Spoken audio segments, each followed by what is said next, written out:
오늘은 제가 이제 간증을 나누는 순서가 되었습니다. 오늘 제목은 내가 만난 하나님 15784입니다. 내가 만난 하나님 15784 시편 23편 1절의 말씀인데요. 이 말씀은 드라마 바이블로 함께 듣지 않고요, 저와 여러분이 함께 한번 읽어보고 또 외워보도록 하겠습니다. 먼저 함께 읽겠습니다. 시작. 여호와는 나의 목자시니 내게 부족함이 없으리로다. 아멘. 자, 설마 이거 못 외우시는 분은 있을 수도 있으니까 못 외우시는 분은 실눈을 뜨시고 외우시는 분은 눈을 감고, 저는 여러분이 눈을 감는지 안 감는지 봐야 되니까 눈을 뜨고 함께 읽겠습니다. 외워보겠습니다. 시작. 여호와는 나의 목자시니 내게 부족함이 없으리로다. 아멘. 아멘. 내가 만난 하나님이라는 제목을 가지고 저의 삶의 이야기를 나누게 되는데요, 이렇게 공적인 자리에서 이런 간증의 시간을 가져보는 게 제가 처음이라서요. 제가 전도사로 시작한 게 2001년도니까 올해가 2021년이면 올해 10월이 되면 만 20년이 되는데 정말 부끄럽고 좀 떨리고 입이 마르고 그렇습니다. 그래서 제가 혹시라도 얼굴이 붉어져도 예쁘구나 라고 생각해 주시면 감사하겠습니다. 자, 여호와는 나의 목자시니 내게 부족함이 없으리로다. 저의 삶의 이야기들을 시간의 순서에 따라서 그때 어떤 일들이 있었는지 조금 살펴보고자 합니다. 첫 번째로 내가 만난 하나님, 첫 번째는 손가락 10개, 발가락 10개입니다. 누구나 다 저뿐만이 아니라 여러분들도 다 누구나 다 한 가지씩 가지고 계신 것 중에 하나가 바로 출생의 비밀입니다. 출생의 비밀 하나씩은 다 있으실 것 같은데요. 예전에 순장 모임 토요일 날 할 때, 그때 목사님이 그 출생에 대한 이야기들을 한번 나눠보라 하셨을 때 제 테이블에 앉으셨던 분 누구도 빠짐없이 다 어마어마한 출생의 비밀들을 가지고 계시더라고요. 그래서 저의 출생의 비밀은 이 손가락 10개, 발가락 10개입니다. 어떤 내용이냐면 저희 어머니께서 저를 임신하셨을 때 임신하신 줄 모르고 굉장히 독한 약을 드셨다고 합니다. 몸이 많이 안 좋으셔서, 건강이 많이 안 좋으셔서 굉장히 독한 약을 드시고 계셨었는데요. 드시고 계시다가 뭔가 이상한 것 같아서 검사를 받아봤더니 임신이라는 겁니다. 근데 의사가 하는 말이 뭐냐면 이런 약을 드셨기 때문에 반드시 장애아를 낳을 겁니다. 그 당시의 표현을 기형아를 낳을 겁니다 하셨답니다. 손가락이 없든지 발가락이 없든지 문제가 있든지 어쨌든 장애아, 기형 아이를 낳을 거다. 그러니 아이를 지우자라고 하셨답니다.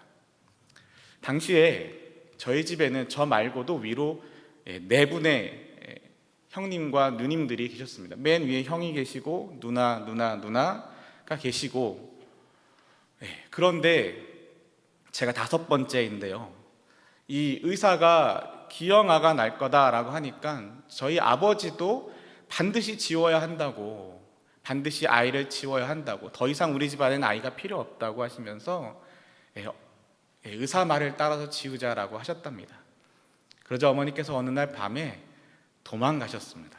집을 나셔서서, 임신하신 분께서 집을 몰래 빠져나오셔가지고 아무한테도 얘기하지 않고, 그때 삐삐가 있었으니까 아니면 휴대폰이 있었으니까 위치 추적이 되는 것도 아니고요, 아무것도 연락할 수 있는 방법이 없으니까 그냥 도망가신 겁니다. 집을 나와서 도망가셔서 어디로 숨어버리셨어요. 숨어버리셨는데 저희 아버지께서 찾을 길이 없는 거죠. 갑자기 어느 날 밤에 사라졌으니까. 알고 봤더니 그 모 기도원으로 숨어 들어가셔서 그 기도원에서 이제 숙식이 제공된다고 하니까, 밥을 준다고 하니까 그곳에서 주무시고 예배하고 기도하고 밥 먹고 몰래 숨어 있고, 또 그렇게 그곳에서 대략 3개월가량 더 지내시면서 이제는 더 이상 아이를 지을 수 없는 개월수가 될 때까지, 거의 만삭이 될 때까지 그곳에서 버티셨답니다. 버티시면서 그곳에서 예배하고 기도하시면서 뭐라고 하셨냐면, 하나님 앞에, 하나님, 이 아이가 태어났을 때 손가락이 10개, 발가락이 10개 다 달려 있으면 주의 종으로 바치겠습니다 라고 저에게 하나도 물어보지 않고 어머님 마음대로 제 동의 없이 그렇게 기도하셨답니다. 의사도 반드시 기형아가 난다 하고, 아버지도 지우자 하고 남편도 지우자 하고, 지우는 게 맞다라고 하니까. 그런데 하나님, 이 아이 낳고 싶습니다.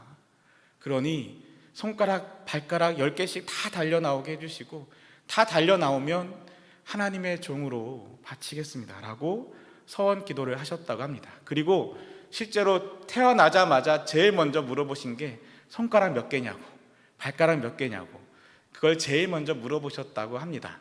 물론 이상의 이야기는 제가 직접 본 건 아니고요, 저희 어머니께 들은 이야기죠. 저는 어머니 뱃속에 있었기 때문에 직접 볼 수는 없었지만 어머니께서 그 이야기를 하시면서 그 어렸을 때부터 너는 주의 종으로 바친 아이니까 너는 목사가 돼야 돼 라는 소리를 귀에 인이 박히도록 들으면서 그렇게 살아가게 되었습니다.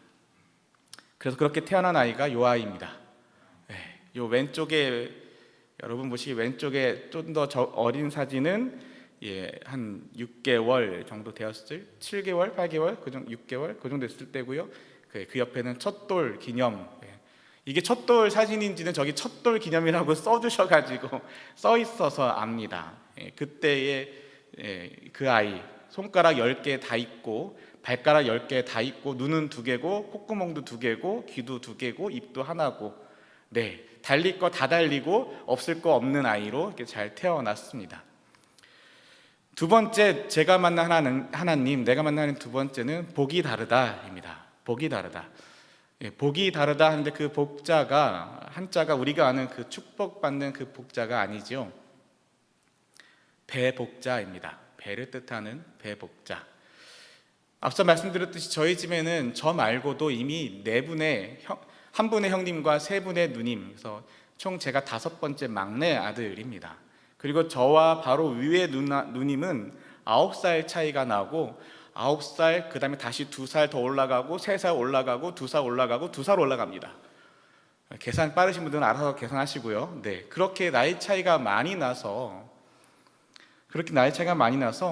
저는 남들이 보기에 그 집의 누뚱이 아들로서 사랑과 귀여움을 독차지하고 자랐을 것 같은 아이입니다. 그런데 참 이상했습니다. 왜냐하면 어려서부터 뭔가 희한하게 자꾸 저만 혼나는 겁니다. 형과 누님들도 나이 차이가 많이 나는데도 불구하고 저를 이뻐하고 귀여워하기보다는 아예 사람 취급을 안 하거나 아니면 때리거나 아니면 빼앗거나 자꾸 그런 일이 생기고, 그것 때문에 제가 억울해서 뭔가 해도 울거나 따져도 오히려 아버지한테는 제가 혼났던, 저의 입장에서의 생각이겠죠. 그렇게 혼났던 기억이 많습니다. 그렇게 혼나는 날이면 어김없이 어머니께서 저를 데리고 작은 부엌의 구석으로 가서 저를 끌어안고 우셨습니다. 그러면 저도 어머니가 울기 때문에 같이 울었습니다. 그렇게 울다가 잠드는 기억들이 제 안에, 저의 어린 시절의 기억들은 그게 거의 대부분이었습니다. 혼나고 매맞고 뺏기고 울고. 그런데 어느 날 알게 되었습니다. 어느 날 아버지께서 술을 거하게 드시고 들어오셔가지고 국민학교 2학년 때였나요? 그때쯤 3학년 때였나? 그때쯤 되었습니다. 그때쯤 되었는데 그때쯤 이야기를 하시는 겁니다. 무슨 말씀을 하시냐면, 사실은 지금 어머니와 너의 형 누나들의 어머니가 다르다.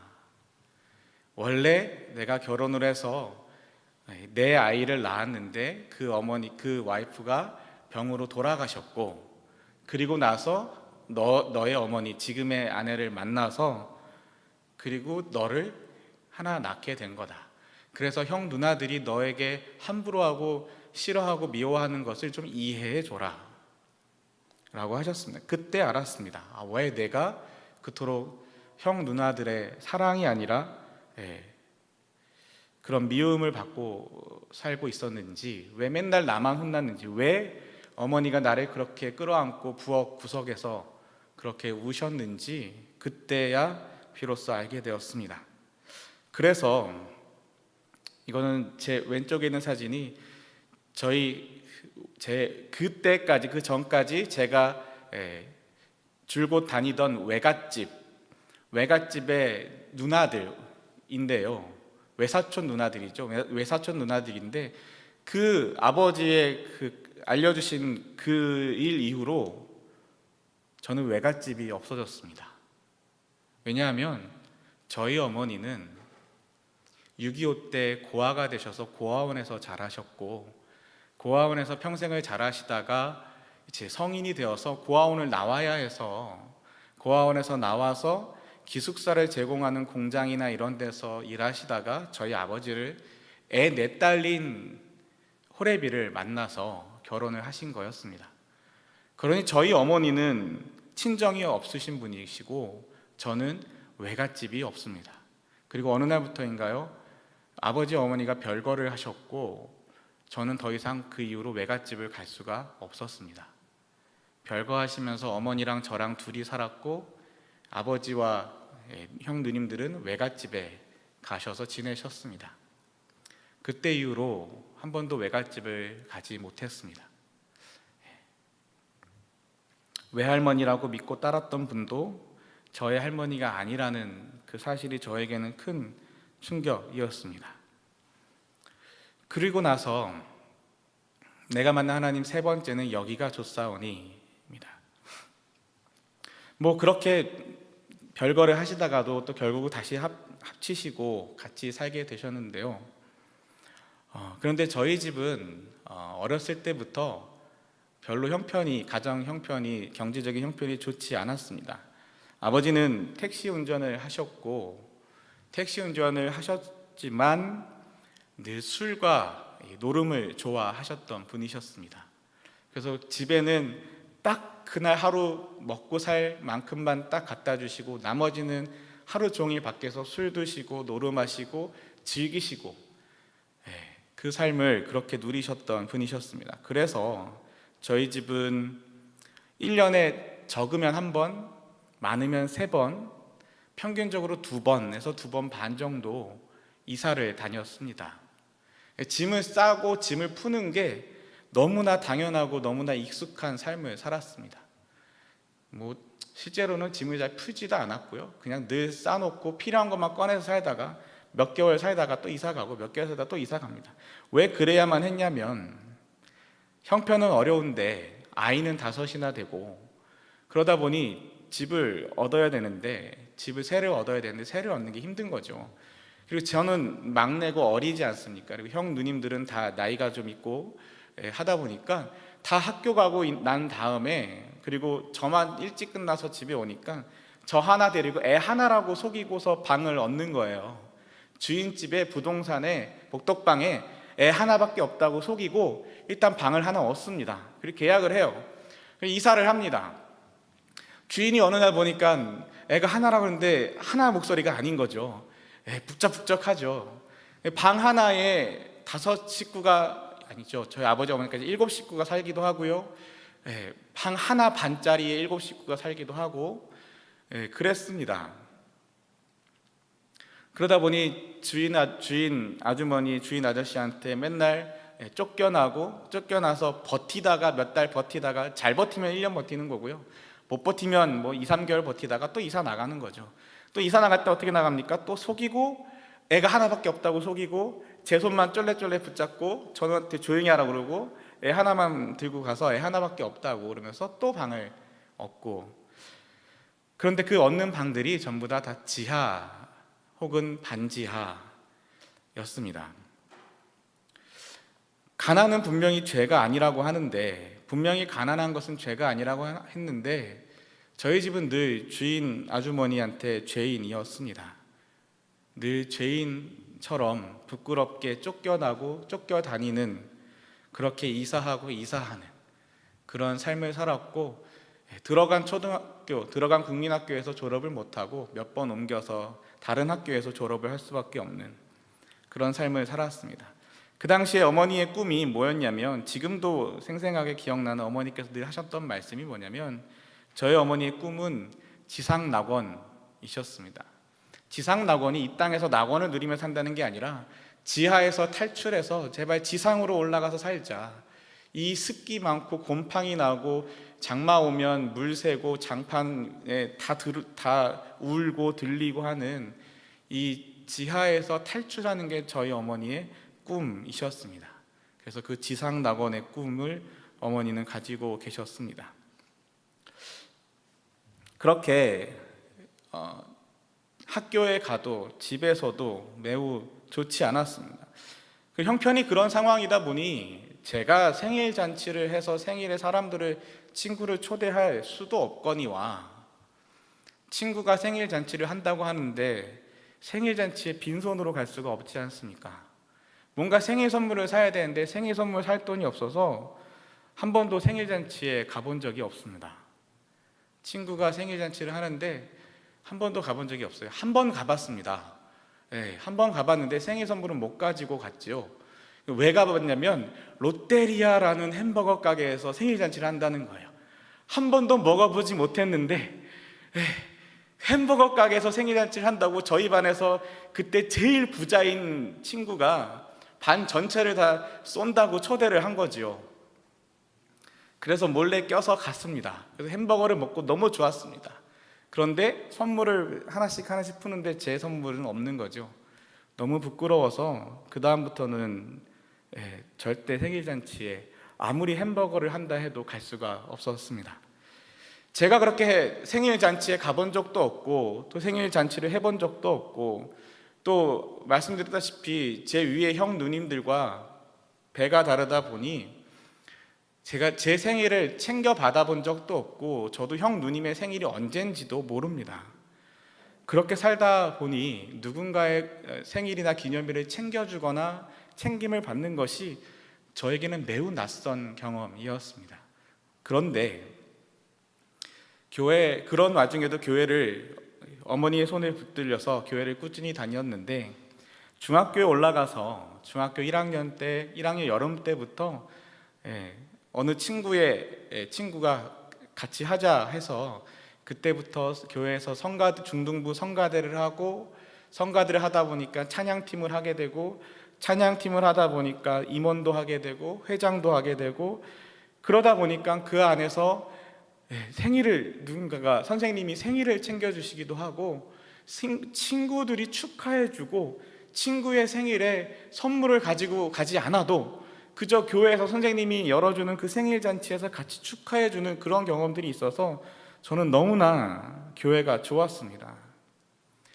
저에게는 그때 그 중학생 그때 교회가 저에게는 천국과도 같았습니다. 그런 와중에 저희 아버지께서 제가 중학교 2학년 때 오른쪽 풍을 맞으셔서 쓰러지셨습니다. 오른쪽 풍을 맞으시고 눕게 되셨고, 평생 한 번도 밖에 나가서 일을, 처녀일 때 말고 결혼한 이후에 한 번도 밖에서 일을 안 해보시고 그저 집에서 인형 눈 바느질하거나 굿을 깨거나, 저는 어렸을 때 항상 그래서 놀았던 게 어머니가 그 집에서 일하시던 그 인형과 그 구슬을 가지고 놀았는데, 그러시던 어머니께서 일을 나가실 수밖에 없는 상황이 되고, 근처 공장에 일을 나가시고, 그래서 학교 갔다 오면 집에 누워 계신 아버지밖에 없고, 형 누님들은 이미 다 커서 각자 알아서 나가서 사시게 되고, 그런 와중에 교회가 저에게는 유일한 천국이었습니다. 교회에 가면 나를 알아봐주는 사람이 있고, 교회에 가면 나를 반겨주는 사람이 있고, 교회에 가면 함께 예배할 수 있는 친구들도 있고 선생님도 있고, 그래서 그때부터 교회가 너무너무 좋았습니다. 그리고 그 당시에 만난 사람이 저희 아내입니다. 저희 아내도 그때 교회에서 만났던 교회 동생, 저는 교회 오빠. 네. 그때가 이 모습입니다. 이 길게 나온 사진은 중학교 3학년 때 교회 성가대에서 눈썰매를 타러 가서, 제가 언제 눈썰매라는 걸 타봤겠습니까? 교회 성간에서 간다고 하니까 처음 가본 겁니다. 너무 재밌었습니다. 이게 중학교 3학년 때고요. 예, 오른쪽 아래에 있는 사진은 이제 고등학교 때, 고등부 때, 교회니까 제가 이 교회 형이랑 교회 누나들이랑 같이 문화 사역을 한다고 하면서 연극을 하고 성극을 하고 그럴 때 이렇게 분장했던 그 모습입니다. 그때 함께했던 형 누나들의 사진입니다. 이게 중학생 때, 고등학생 때 사진이고요. 그렇게 중학교, 고등학교에 저의 삶의 가장 중심은 교회였습니다. 학교 물론 열심히 다녔고 하지만 제가 제일 재미있었던 것은 바로 교회였고, 교회에서의 삶이 가장 저에게 삶의 유일한 희망과 같았습니다. 더군다나 형편이 그러했으니 학원이라고는 다녀볼 수가 없었거든요. 친구들은 학교를 끝나고 학원을 가는데 저는 학교를 끝나면 갈 학원이 없는 거예요. 학원은 단 한 달, 중학교 3학년 때 한 달 다녀봤습니다. 조르고 졸라서 여름방학 때 단과반 한 번 다녀봤고요. 그리고 아버지께서 학원 차를 몸이 좀 좋아하셔서 학원 그 봉고차를 운전하시게 될 때, 그때 제가 제 친구 3명을 등록시키는 조건으로 학원을 무료로 한 6개월 다녀본 경험은 있습니다. 그 외에는 제가 돈을 내고 학원을 가본 경험이 없어서 학교 끝나면 갈 데가 없는 거예요. 그럼 학교 끝나면 어디 가냐면 교회 갑니다.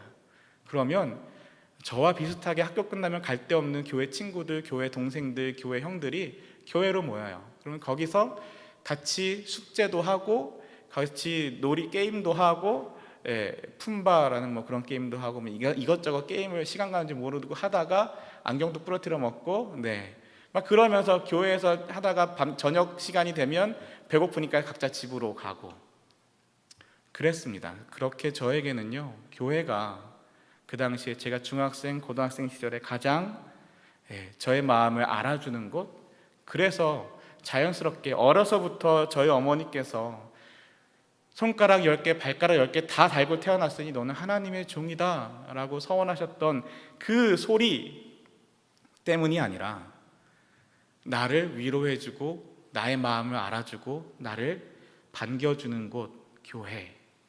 그래서 이후에 저의 결심으로 저의 결단으로 하나님 앞에 기도하고 신학교를 가게 되었습니다. 내가 만난 하나님 4번째는 시간의 주인입니다. 그렇게 중학교, 고등학교 시절을 지내고 나서 대학을 갔습니다. 어머니의 서원기도 그리고 저의 그 교회에 대한 경험을 통하여서 장로회 신학대학교 신학과를 입학하게 됩니다. 그 학교에 간 이유는 단 하나입니다. 제가 자랐던 교회가 장로교 통합측 교회였기 때문에 당연히 그 학교를 가야 된다라고 들었고 당연히 그 학교밖에 갈 데가 없다고 생각했습니다. 그렇게 학교를 입학했고, 그런데 그 당시에 터진 것이 IMF입니다. 근데 참 재미있는 건요, IMF가 터졌든지 안 터졌든지 간에 저는 등록금이 없었습니다. 그래서 1학년 1학기 등록금은 어찌어찌 해서 저희 큰 누님께서, 그래도 그나마 저와 얘기를 나눠주시는 저희 큰 누님께서 본인이 대학을 못 간 것이 한이 되었었는데 제가 대학을 갔다고 하니까 첫 학기 등록금을 대주셨고, 그리고 1학년 2학기 등록금은 저희 어머니께서 모으고 모았던 그 형편에 모으고 모았던 적금을 깨트려서 1학년 2학기 등록금을 내어주셨습니다. 근데 1학년을 마치고 나니까 등록금이 없는 거죠. 제가 뭐 학교를 다니면서 돈을 벌었겠습니까? 뭘 했겠습니까? 그래서 1학년을 마치자마자 휴학을 하고 바로 군대를 갔습니다. 군대를 갔다가 와서 1월 달에 군대를 갔다 3월 달에 제대를 했는데, 제대해서 그해 바로 복학할 수 있음에도 복학할 수가 없었고, 왜냐면 복학하려면 등록금을 내야 되니까 복학을 못했고요. 그해 말까지 1년 동안 이런저런 일들을 했습니다. 그때부터가 시작이었습니다. 무엇이냐면 제가 대학을 9년 만에 졸업을 합니다. 대학 1학년을 그렇게 누님과 어머님의 그 도움으로 1학년을 다니고, 그 다음에 군대를 갔다가 제대해서 다시 돈을 모으고 그 돈으로 2학년을 다니고, 2학년을 다니면서 전도사를 시작했지만 전도사 월급이 그렇게 넉넉치 않아서 그 돈으로는 등록금을 감당할 수 없어서 2학년 학교 다니고 다시 1년 휴학하고 일하고, 돈 벌어서 다시 3학년 다니고 3학년 학교 다녔으니까 다시 또 1년 휴학해서 또 돈 벌고 그렇게 다니다 보니 학교에서 어느 날 경고장이 날라왔습니다. 10년 안에 졸업 안 하면 퇴학이랍니다. 그래가지고 부랴부랴 그때는 솔직히 3학년 마치고 휴학할 때는 돈을 좀 꽤 많이 벌었어요. 했던 일이 현금 수송하는 일, 현금 수송하는 일을 했기 때문에 조금 돈을 많이 벌고 했어서 1년 정도 더 휴학하고 돈을 좀 더 모아볼까 생각도 했었는데 그 와중에 이제 경고장을 받고 안 되겠다, 졸업부터 해야겠다 싶어서 4학년을 또 마저 다니게 됩니다. 그러다 보니까요, 제 친구들은 같이 학교를 들어갔던 제 동기 친구들은 이미 학교를 졸업하고 대학원을 다니고 혹은 대학원을 졸업하고 목사가 되고 군목이 되고 이미 그렇게 살고 있는데 저는 여전히 학부 학생인 거죠. 그것도 1년 다니다가 조금 친해질까 싶으면 사라지고 다시 오면 또 새로운 동생들이 생기고 또 1년 다니다 보면 또 사라지고 또 다시 오면 그보다 더 어린 동생들이 같이 공부하게 되고 졸업할 때 되면 도저히 제가 감히 손을 내밀 수 없는 어린 동생들이랑 같이 공부를 하게 돼서 많이 미안하기도 하고 부끄럽기도 하고 그랬습니다. 그런데 그때 가장 마음이 아팠던 건 뭐냐면 어머니였습니다. 왜냐하면 어머니께서 늘 저에게 미안하다고 하셨어요. 어머니 얼굴만 뵙기만 해도 또 휴학하냐고 미안하다고 하시면서 네 친구들은 그래도 엄마 아빠 잘 만나서 대학을 돈 걱정 없이 다니는데 등록금 걱정 없이 다니는데 너는 등록금 없어서 네가 벌어서 다녀야 돼서 매번 공부를 쭉 하지도 못하고 1년 다니고 1년 일하고 1년 다니고 1년 일하고 하면서 하느라 그렇게 할 수밖에 없어서 엄마가 미안하다. 그런데요, 제가 얼마나 철이 없었는지 미안하다 하시는 그 어머니의 말씀이 싫었습니다. 괜찮다고요. 나 일해서 돈 벌 수 있어요. 내가 돈 벌어서 다녀도 괜찮아요. 어머니는 늘 미안해 하셨고 돌아가실 때까지도 미안해 하셨습니다.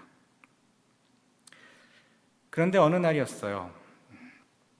그렇게 휴학하고 일하고 늘 미안하다고 하시고 괜찮다고 또 그 모습이 싫어서 집에 잘 안 들어가고 그랬던 저의 모습이었는데 어느 날 그때도 휴학하고 일을 하는 때였습니다. 어떤 때는 전도사는 이제 대학교 2학년 들어가면 제대하고 그 다음에부터 전도사 사역을 시작했는데 전도사 사역은 놓지 않고 계속 쭉 하지만 이게 파트타임이니까 돈이 별로 안 됩니다. 그래서 주중에는 일을 최소한 3학년 마치고는 좀 돈을 많이 버는 일이어서 하나만 했지만 그전에는 2가지 혹은 3가지 아르바이트를 했거든요. 그래서 오전에 하는 일, 오후에 하는 일, 혹은 낮에 하는 일, 밤에 하는 일.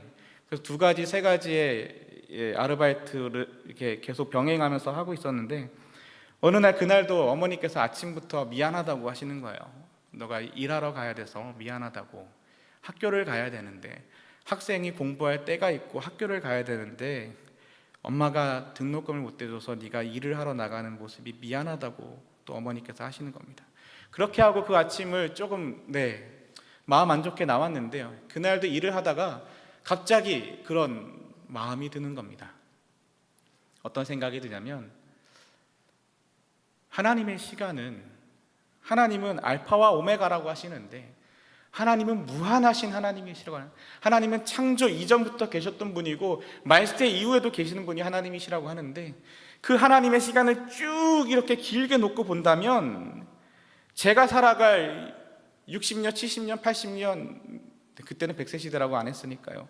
그 시간들은 하나님의 무한한 시간의 속에서 전보다도 더 작은 보잘것없는 짧은 시간이겠구나. 이 짧은 시간에서 조금 더 빨리 가고 조금 더 천천히 가고 그냥 스트레이트로 공부를 하는 거나 일하고 돈 벌면서 공부를 하는 거나 그게 뭐 그렇게 차이가 나겠나.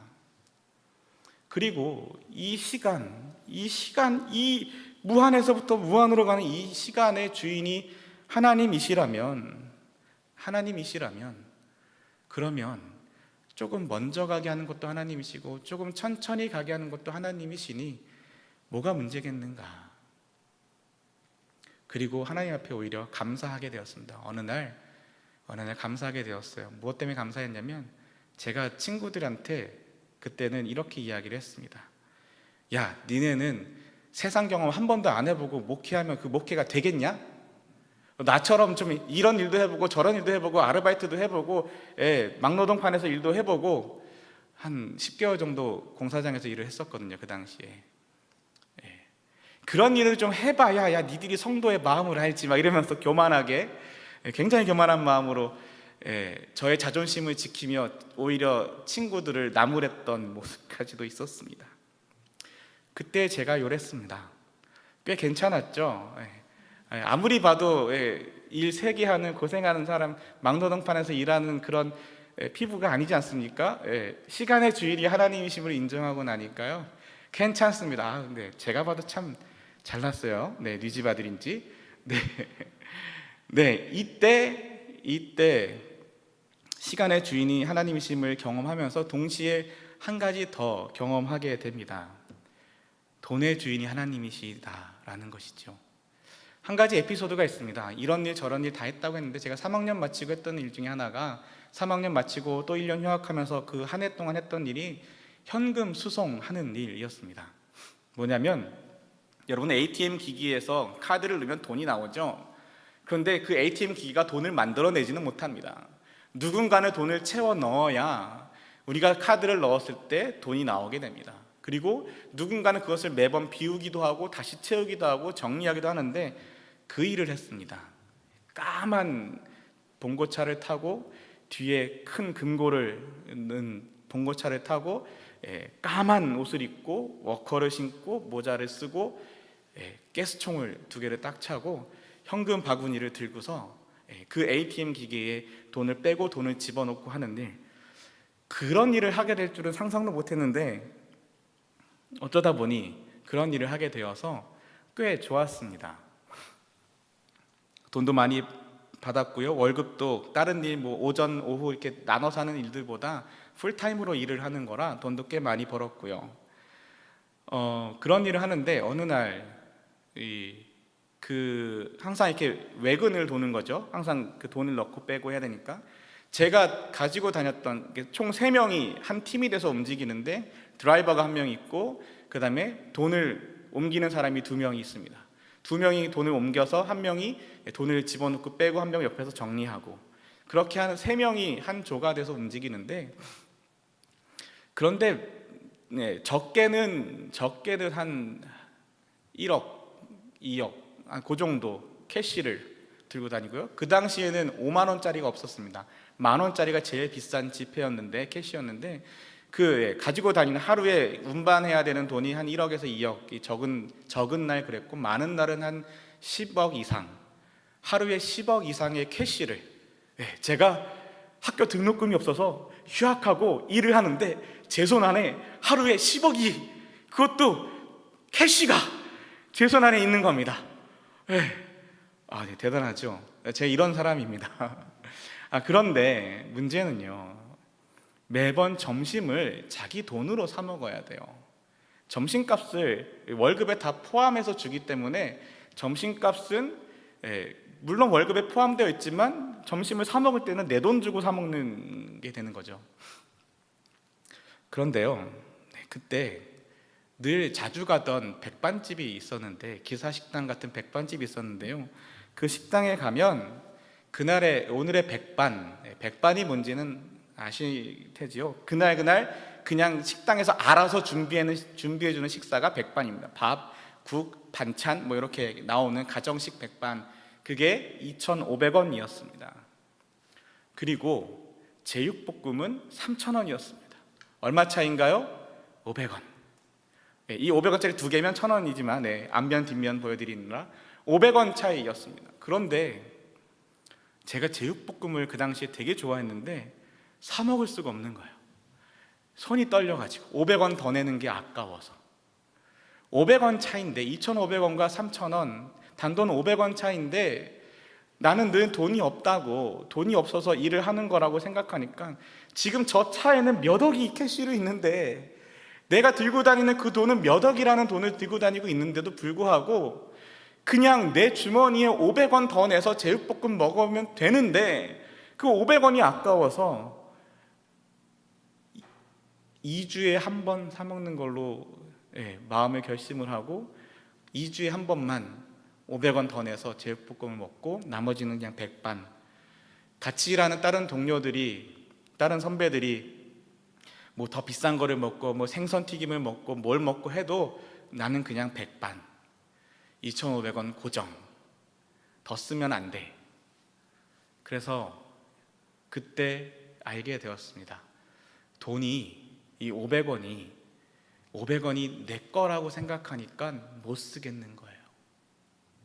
저 차 안에 돈이 수십억이 있는데도 저건 내 돈이 아니니까 그냥 ATM 기기 갖다 집어넣어도 하나도 돈처럼 보이는 게 아니라 오히려 돈을 많이 해야 되는 날에는 짜증이 나요. 할 일이 너무 많아서, 돌아야 될 때가 너무 많아서 돈을 많이 해야 되니까.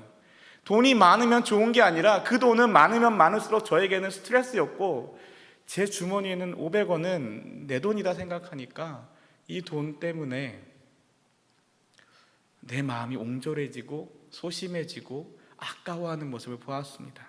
그런 저의 모습을 보게 되면서 그때 고백하게 되었습니다. 돈이 내 거가 아니구나. 돈이 내 거가 아니구나. 돈이 내 거가 되는 순간 나는 감당할 수가 없구나. 이 500원도 감당 못하는 나는 돈을 내 거라고 생각하는 순간 나는 그 돈을 감당할 수가 없구나. 그리고 알았습니다. 하나님이 돈의 주인이시구나. 하나님이 돈의 주인이시구나. 그래서 참 감사하고 참 다행이었습니다. 하나님의 돈이 주인이신 것을 저희 20대 때 그때 이렇게 알게 되어서 정말 감사하고 참 다행이었습니다. 그리고 나서도 그 이후로도 그래도 제육볶음은 2주에 한 번만 사 먹었습니다. 네. 그 해가 끝날 때까지 말이죠. 제가 만난 하나님 6번째는 등 떠미시는 하나님입니다. 이 6번째는 늘까 말까 고민을 참 많이 했던 이야기인데요. 그렇게 학교를 겨우겨우 9년 만에 졸업을 하고 한국에서 대학원 준비를 하다가 저와 가장 친한 형님 한 분께서 나는 미국으로 유학 갈 거야, 유학을 준비할 거야 하시길래 아니 치사하게 어떻게 혼자 가, 나도 같이 가, 그 한마디 하면서 갑자기 유학을 준비하게 되었습니다. LA로 유학을 간다길래 나도 그럼 LA로 유학 갈래, 형 가는 학교 나도 같이 갈래. 한 번도 한국 밖을 떠나본 생각을 못했던 사람이 왜 어떻게 떠나볼 생각을 했겠습니까? 어려서부터 그렇게 2번, 3번씩 이사하고 지상 낙원이 저희 어머님의 꿈이셨는데 어떻게 제가 감히 해외라는 곳을 나가볼 생각을 했겠습니까? 심지어 대학 다닐 때 저희 와이프는 청년부 선교 팀장, 선교 부장도 하고 회계도 하고 막 이러면서 해외를 선교 여행이라고 하죠. 비전 트립이라고 하기도 하고요. 해외를 많이 다녔습니다. 그래서 저희 와이프를 제가 뭐라고 부르냐면 별로 좋아하지는 않습니다, 와이프가. 근데 가끔 제가 뭐라고 부르냐면 여권이 지저분한 여자. 저는요 여권도 없었습니다. 신혼여행을 가기 전까지 여권이라는 걸 만들어야 된다는 생각을 못했던 사람이라 여권이 없었고, 제가 유일하게 가본 해외는 신혼여행으로 중국 하이난 섬에 가본 게 전부입니다. 그래서 저는 여권이 깨끗한 남자, 아주 순결한 남자죠. 네. 그런데 그런 제가 미국을 가겠다고 했는데, 유학을 가겠다고 하고 I-20를 준비하고 그것이 다 발급이 되어서 이제 가기를 준비하고 있는데 여차저차해서 이 이야기만 하면 또 시간이 너무 오래 걸릴 것 같아서요. 여차저차해서 유학이 아니라 LA에 있는 모 교회에서 사역을 먼저 하자고, LA에 있는 나성영락교회에서 사역을 먼저 하자고 초청을 해주셔서 유학 비자가 아니라 종교 비자로 준비하게 되었습니다. 그러면서 준비했던 모든 돈과 이런 것들을 시간이 지나면서 다 없어지게 되었는데요. 그런데 결국 그 이민을 담당했던 변호사가 하시는 말씀이 당신은 미국에 올 수 없습니다 그러는 거예요. 당신의 조건과 당신의 상황은 미국에 올 수 있는 조건과 상황이 아니기 때문에 올 수 없습니다. 그래서 안 됩니다 그러는 겁니다. 그러면서 하는 말이, 덧붙이는 말이, 그런데 내가 이민 변호사를 지금 몇십 년간 하고 있는데 이러이러한 서류들을 이렇게 준비하면 올 수 있습니다. 그러니까 서류를 준비해 보세요라고 하는 겁니다. 그리고 그날 밤에 아내와 기도하고 예배한 다음에 바로 연락했습니다. 안 가겠습니다. 하나님이 보내시는 거면 하나님의 방법으로 가야지, 하나님이 보내시는 건데 사람의 편법으로 가지는 않겠습니다. 첫 걸음부터 그렇게 떼고 싶지 않습니다. 안 가도 좋습니다. 하나님 앞에서 부끄럽지 않게 살고 싶습니다 라고 이메일을 보내고, 저를 오라고 했던 교회의 목사님에게도 죄송하다고 연락을 드리고 그렇게 됐습니다. 그래서 모든 것을 다 내려놓고 안 가는 것이다, 안 가도 괜찮다라고 했는데, 그런데 결과가 어떻게 되었을까요? 제가 이미 여기 와 있지 않습니까? 아무 서류, 변호사가 얘기했던 서류 하나도 그대로 준비한 거 없고 아무 바뀐 것도 없는데, 그런데 하나님이 보내셨습니다. 변호사가 되게 놀란 거예요. 제가 미국에 오니까 못 오는 사람이 왔다고, 너무 이상하다고, 이럴 수가 없다고, 어떻게 왔냐고. 그래서 그때 경험했습니다. 하나님 앞에서 하나님이 나의 등을 떠미시는구나, 나의 등을 떠미셔서 보내시는구나 라는 그 경험을 하면서 오게 되었습니다. 그리고 그때 이렇게 비행기를 타고, 저의 두 번째 해외로 나가는 비행기였습니다. 비행기를 타고 건너와서 건너올 때 제가 안고 있는 아이가 저희 큰아들 다윗입니다. 다윗이 15개월 때 다윗의 손을 붙잡고 건너오고, 와이프의 뱃속에는 7개월 된 에스더, 7개월 된 딸이 있었습니다. 그래서 다윗은요 메이드 인 코리아고요, 에스더는 메이드 인 코리아 프로덕트 오브 USA가 되고요. 그리고 조금 더 몇 년 지나자 지금 저희 집 공식 꼴통인 막내 바울이가 태어나게 되면서 메이드 인 코리아 프로덕트 오브 USA, 그리고 메이드 인 USA까지 이렇게 저희가 5 식구가 되었습니다. 그리고 지금은 여기 아직 한 마리가 빠졌는데요, 저희 5 식구뿐만이 아니라 2마리의 강아지 하늘이와 구름이까지 총 다복한 7 식구가 되어 있습니다.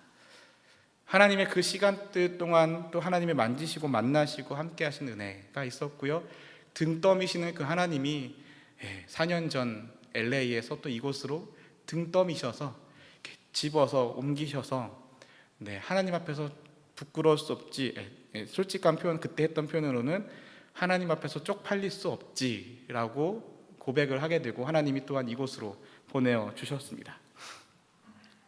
이제 내가만 하나님 7번째는 주인의 품으로입니다. 이분이 바로 저의 어머니이십니다. 참 예쁘게 생기셨죠?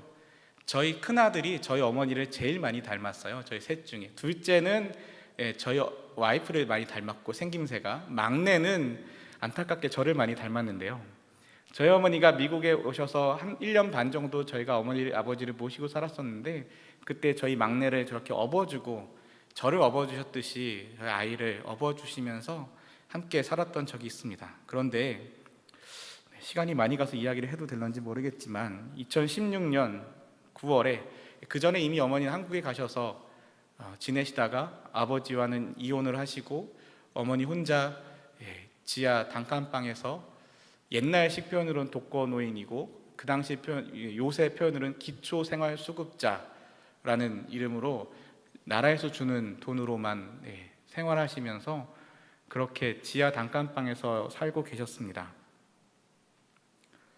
지상낙원이 꿈이셨던 어머니가 마지막까지도 지하 단칸방에 사셨습니다. 물론 중간에는 아파트 8층으로 올라가시는, 지상이 아니라 공중으로 올라가시는 일도 있었지만, 그렇게 혼자 지내시던 어머니였는데 2016년 9월에 갑자기 그날 밤에 한국에서부터 전화가 왔습니다. 모르는 번호가 전화가 와서 받았는데, 연세 세브란스 병원의 의사가 전화를 저에게 한 것입니다. 보호자의 동의가 있어야 된다고 급히 들어오라는 연락을 받았습니다. 어머니가 백혈병, 급성 백혈병이라는 혈액암으로 수술을 해야 돼서 보호자의 동의가 필요한데 가족이 당신밖에 없다. 그러니 당신이 들어와야 된다. 그래서 부랴부랴 한국에 들어갔습니다. 그리고 한국에서 어머니와 함께 지내던 한 2주 동안 저희 아내에게 연락이 왔습니다.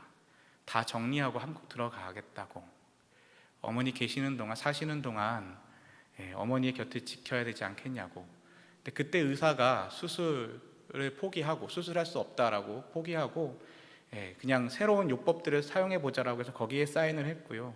어머니에게 내린 것이 길면 1년, 짧으면 6개월이라는 시한부를 선고했습니다.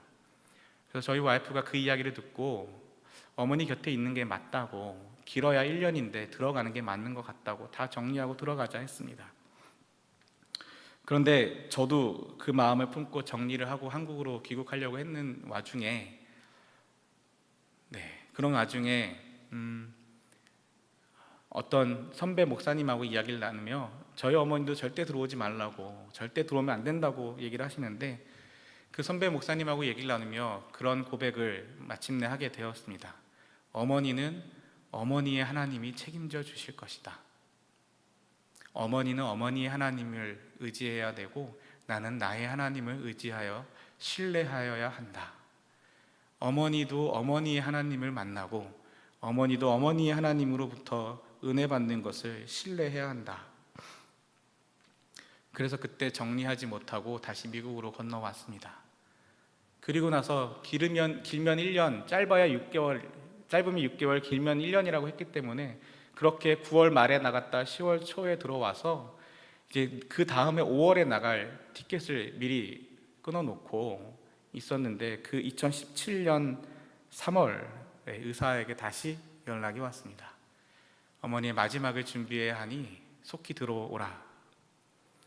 금요일 날 연락이 왔는데, 제가 그 주일날 교회에서 설교를 해야 돼서 담임 목사님은 선교 방문을 가셨고 부목사들이 돌아가면 설교를 하는데, 주일 예배가 그 당시에 오후까지 있어서 주일날 5번 설교를 해야 되니 금요일날 밤에 연락받고 토요일날 갑자기 다른 사람에게 부탁할 수가 없는 겁니다. 그래서 월요일날 주일날 밤 티켓을 12시 반이니까 월요일날 0시 30분 비행기 티켓을 끊고 주일날 5번의 설교를 어떤 정신으로 했는지 모르게 설교를 하고 마치고 부랴부랴 한국으로 갔습니다. 감사히 어머니께서 기다려주셨고 어머니를 만나고 그날 어머니가 의식을 갖고 이야기하셨고, 그 다음날 하루 종일 의식이 없으시다가 마지막 그 다음날, 제가 한국에 들어가서 그날, 그 다음날, 그 다음날 3번째 되는 날 새벽에 제가 어머니 임종 예배를 드렸습니다.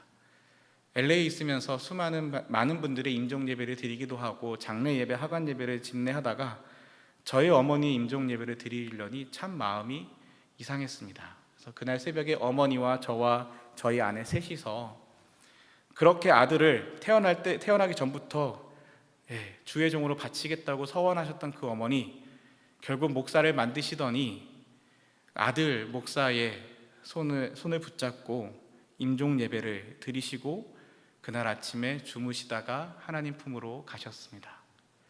주인의 품으로 돌아가셨습니다. 그리고 그때도 동일하게 고백했습니다. 어머니의 하나님이 어머니를 편안히 인도에 가셨음을 고백하게 되었습니다. 마찬가지로 저희 아버지도 올해 9월 9일 날 하나님의 품으로 돌아가셨습니다. 그래서 어머니도 아버지도 모두 다 주인의 품으로 돌아가셨습니다.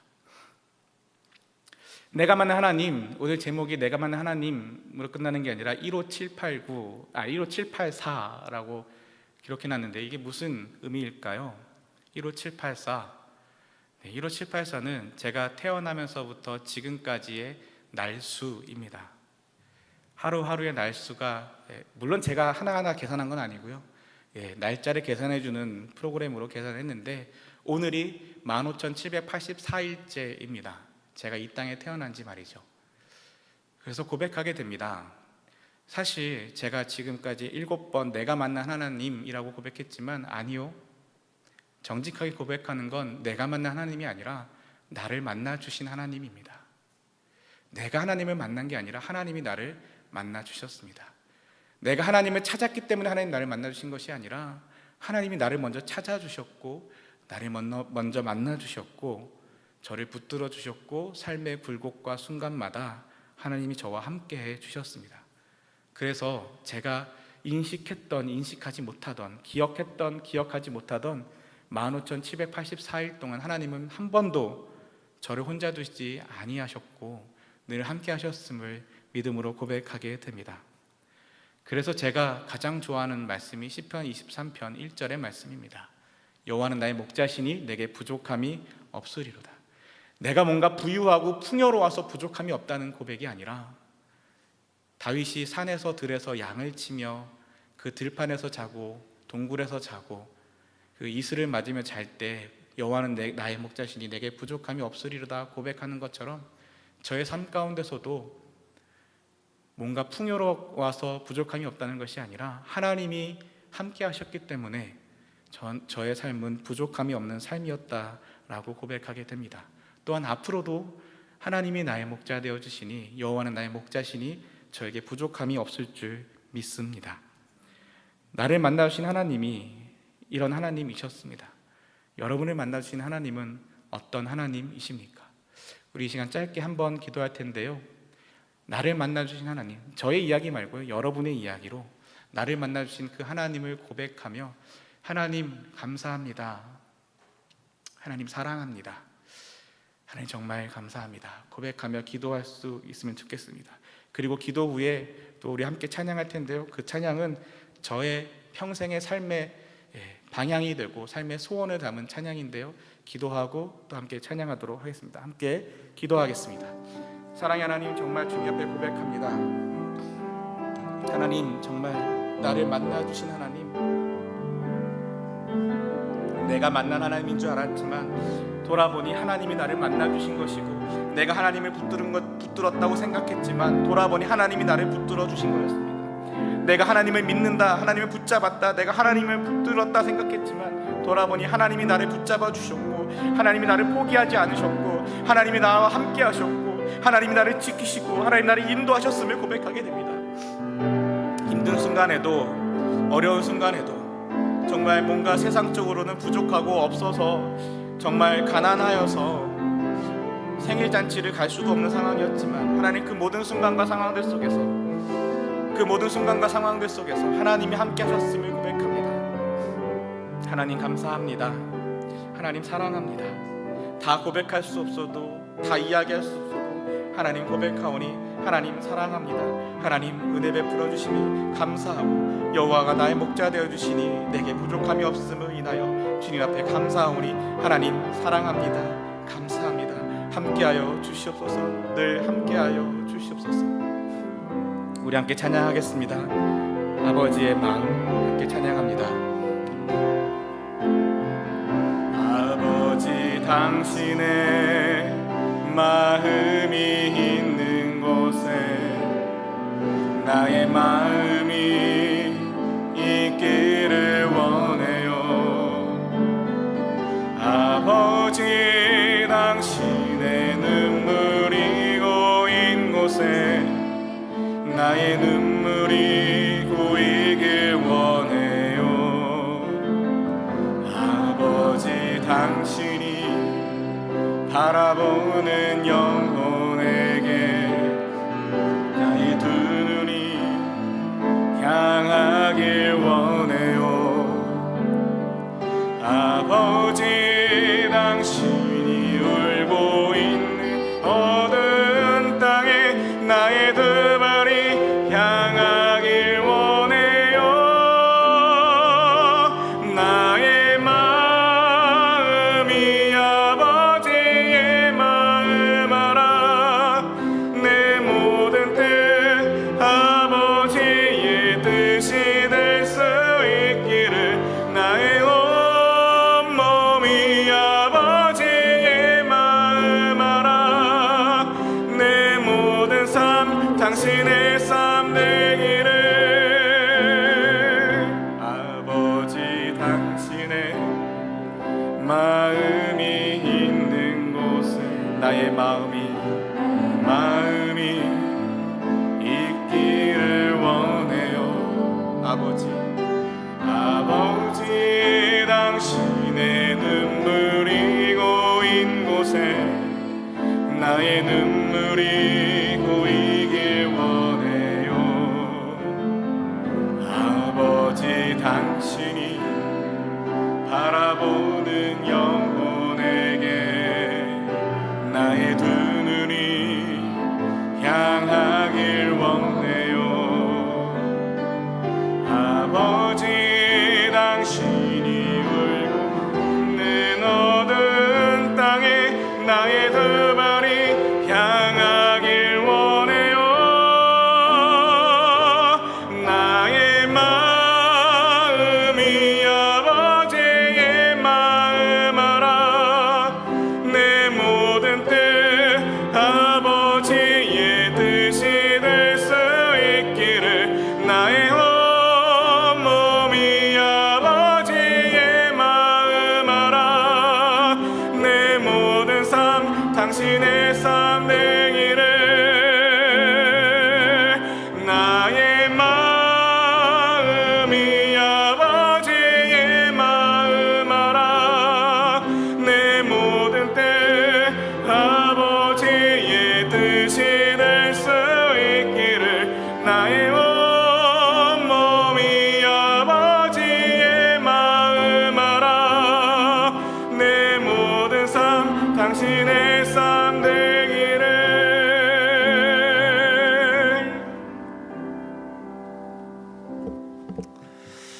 아멘.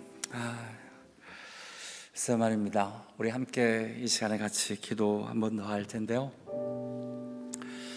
우리 이한일 목사님, 외모로 보면 고생 한 번 안 한 부잣집 도련님 같이 생기셨는데, 참 그 힘들고 어려운 상처와 아픔이 있는 그 많은 일들 가운데 하나님이 정말 붙들어 주시고, 하나님이 회복시켜 주시고, 하나님이 함께 해주신 것 간증했던 것처럼 맞습니다. 하나님이 아니면 안 됩니다.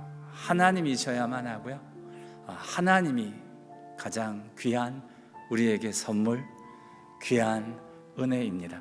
우리 한번 그동안 이한일 목사님과 함께 하신 그 하나님 감사하고, 이한일 목사님의 앞으로의 귀한 하나님의 인도하심과 하나님의 역사하심을 또한 올려드리며, 하나님 앞에도 귀한 하나님의 사람으로 끝까지 하나님이 붙들어 주옵소서. 우리 이한일 목사님 축복하며 우리 함께 같이 기도하도록 하겠습니다.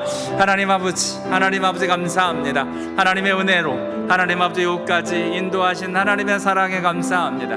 아픔과 어려움과 하나님 아버지 없음과 하나님 아버지 고난과 하나님 아버지 힘든 그 와중에도 하나님이 붙들어 주시고 함께 하사 하나님이 세우시고 하나님 아버지께서 인도하시고 하나님 아버지 순간순간 하나님 아버지 일들마다 하나님께서 지키시고 역사하사 이곳까지 있게 하시는 것 감사합니다. 무엇보다 그 가운데서 타협하지 아니하고 세상의 방법이 아닌 하나님의 방법으로 하나님의 일들로 이곳까지 인도하여 주셔서 감사하고, 하나님의 이름으로 상처 어둠 하나님 아버지 힘든 모든 일들을 치유하시고 회복하신 하나님의 은혜에 감사합니다. 앞으로 하나님의 사람으로 하나님이 인도하사 하나님의 귀한 일들이 하나님의 역사 가운데 하나님의 풍성하심이 하나님 아버지께서 함께 하심이 늘 함께 하시고 하나님 아버지 인도하여 주시기를 간절히 소원하고 바라며, 하나님의 이름으로 참나온 복과 은혜가 하나님 아버지 정말 기도하는 것마다 하나님께로 드려지는 것마다 하나님의 일들을 일으키는 귀한 하나님의 사람으로 하나님의 귀한 일꾼으로 하나님의 귀한 목사님으로 하나님 아버지께서 세우시고 인도하시고 하나님이 지켜 주시옵소서. 주님께 온전히 맡겨 드립니다.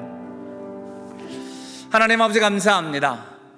주님의 은혜, 이 모든 것이 아픔도 상처도 고난도 어려움도 정말 이 모든 것 가운데 하나님이 함께 하심으로 마침내 이루시고 역사하시고 우리 인생의 참 주인으로 고백하는 귀한 은혜가 있게 하신 것을 감사합니다.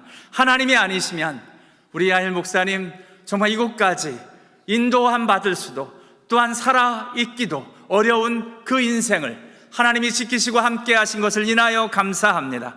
하나님 정말 앞으로 어떻게 하나님이 인도하시고 하나님이 또한 역사하실지를 바라보니 하나님 아버지 늘 함께 하시고 하나님의 풍성한 대로 고백한 대로 여호와는 나의 목자시니 내게 부족함이 없으리로다의 고백이 정말 저의 평생의 고백이 되어지는 은혜가 늘 있도록 도와주시옵소서.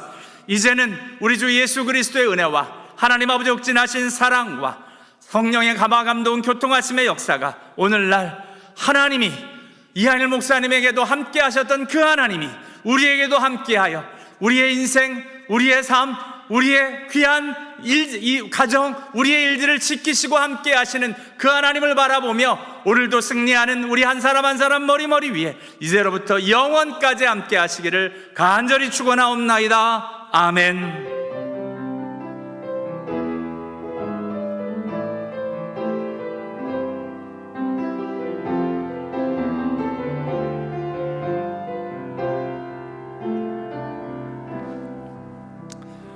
아멘. 함께 예배할 수 있어 너무 감사합니다.